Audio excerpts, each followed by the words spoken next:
ইমাম আহমদ বিন হাম্বল রাহিমাহুল্লাহ ছিলেন 10 লক্ষ হাদিসের হাফেজ, এরপরেও জনগণ মেনে নেয়নি। তার পায়ে রশি দিয়ে যেমন কুকুর মারা গেলে রাস্তায় মানুষ টেনে নিয়ে বাইরে ফেলে দিয়ে আসে, ইমাম আহমদ বিন হাম্বল তার যুগে নয়, এখন পর্যন্ত যত মানুষ এসেছে হাদিস শাস্ত্রে সবার চেয়ে বড় পণ্ডিত, এরপরেও জাতি তাকে মেনে নেয়নি, সমাজ তাকে মেনে নেয়নি। তার পায়ে রশি দিয়ে রাস্তায় টানা হতো, তাকে পিটানো হতো। ইমাম আহমদ বিন হাম্বলের মতো মানুষ জাতির কাছে সম্মান পেলেন না। আমরা জাতির কাছে সম্মান পাই বুঝতে পারি না। বুঝতে হবে আমাদের প্রচারের ত্রুটি রয়েছে। হক বড় তিতা, যা কালকে বলছিলাম। জাতি কেন সম্মান করে, জাতি কেন মূল্যায়ন করে? কই কেউ তো ইট মারে না, ঢেল মারে না, পাটকেল মারে না, সম্মান সহকারে খেতে দেয়। সেই জন্য তো আপনাকে গতকালকে আমি শোনাচ্ছিলাম যে আখেরি মোনাজাতে আপনি হাত তোলার পূর্বে এইভাবে একটু বলুন, তাহলে বুঝবো আপনি হক কথা বলছেন। বুঝলাম আপনি বড় কাজ করছেন, বুঝলাম আপনি বড় হুজুর, অনেক দূর থেকে এসেছেন, আমেরিকা থেকে এসেছেন, লন্ডন থেকে এসেছেন, সৌদি আরব থেকে এসেছেন। আপনি টুঙ্গির আখেরি মোনাজাতে অংশগ্রহণ করবেন, 1 ঘন্টা আপনি মোনাজাতে থাকবেন।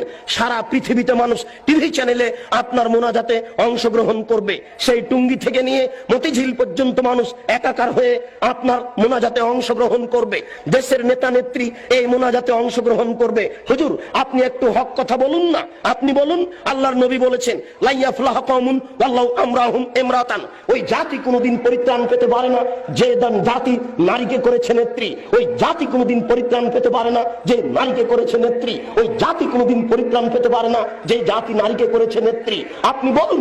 দোয়া করার পূর্বে আল্লাহ রাসূল বলছেন আলী লা তাদু তিমসালান ইল্লা তামাসতাহু ওয়ালা কাবরান মুসরিফান ইল্লা সাওয়াইতাহু, আলী তুমি ছাড়বে না কোনো উঁচু কবর, সবকে ভেঙে সমান করে দাও। আলী তুমি ছাড়বে না কোনো ছবি মূর্তি, সবকে ভেঙে একাকার করে দাও। আপনি এই বক্তব্য দেওয়ার পরে এবার হাত তুলে দোয়া করুন, দেখা যাবে কত নেতা নেত্রী আপনার দোয়াতে অংশগ্রহণ করে, কত জনগণ আপনার দোয়াতে অংশগ্রহণ করে। আপনি হাত তুলে দোয়া করার পূর্বে বলুন আল্লাহর নবী বলেছেন মান সাদ্দা ফুরজাতান বানাল্লাহু লাহু বাইতান ফিল জান্নাহ। আল্লাহর নবী বলেছেন সালাত আদায় করার সময়তে 2 জনের মাঝে যেই ফাঁকা রয়েছে এই ফাঁকা বন্ধ করে যে আল্লাহ তার জন্য জান্নাতে ঘর নির্মাণ করেন। আপনি বলুন একটু, এরপরে আপনি হাত তুলে দোয়া শুরু করবেন। বাইতুল মুকাররম হচ্ছে বাংলাদেশের জাতীয় মসজিদ। বাংলাদেশের যারা বড় আলেম তারাই সেখানে খুতবা দেওয়ার অধিকার রাখে। বাংলাদেশের 3 কোটি আহলে হাদিসের আমির হচ্ছেন মুহতারাম আমিরে জামাত ডক্টর আসাদুল্লাহ গালিব, 5 ভাষার সমমানের পণ্ডিত। কই আজ পর্যন্ত আমরা দেখলাম না যে বাইতুল মুকাররমে তিনি খুতবা দিতে পারছেন। কোথায় হক রয়েছে? কে হকের কথা বলবে? আপনি একটু দোয়া করার পূর্বে বলুন। দেশবাসী শোনো, যারা বাইতুল মুকাররমের ইমাম তারাও শুনে রাখুন। আল্লাহর নবী বলেছেন মান সাদ্দা ফুরজাতান বানাল্লাহু লাহু বাইতান ফিল জান্নাহ, যেই ব্যক্তি 2 জনের মাঝের ফাঁকা বন্ধ করবে তার জন্য আল্লাহ জান্নাতে ঘর নির্মাণ করবেন।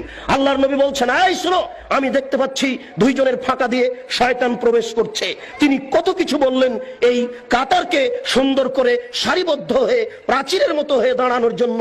আর বাইতুল মুকাররমে গিয়ে দেখি, অন্যান্য মসজিদে গিয়ে দেখি একজন 1 হাত সামনে আছে, 1 হাত পিছনে আছে, কোন জায়গাতে 2 হাত ফাঁকা আছে, 5 হাত ফাঁকা আছে, এইভাবে সালাত শুরু হয়ে যাচ্ছে। কই আপনি তো একটু হাত তোলার পূর্বে এই কথা বলতে পারেন না? বলুন দেখি, হক বোঝা যাবে কাকে, আর বোঝা যাবে কত মানুষ আপনার এখানে বেশি হয় আর কম হয়।